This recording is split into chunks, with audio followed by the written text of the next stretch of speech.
Hello everyone, my name is SG7 and this is a Rubik's Cube. It has been mixed up in one of the 43 quintillion possible permutations. I'm going to try and solve this.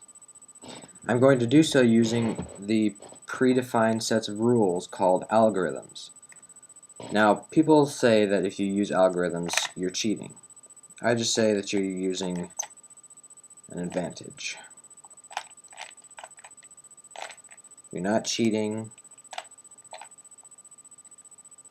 because you didn't move the stickers,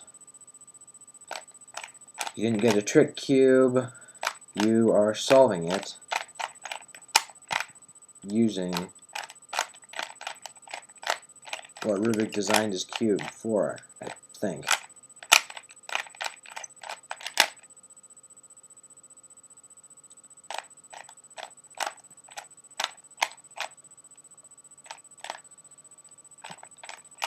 And I did mix this cube up myself, but I have no idea how I mixed it up, which is why I'm using algorithms to put it back together.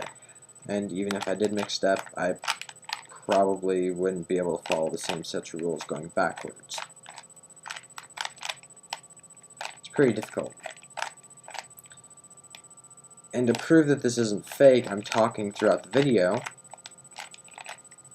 because even though it is easy to manipulate video, it is hard to make an audio track and mouth movements go backwards.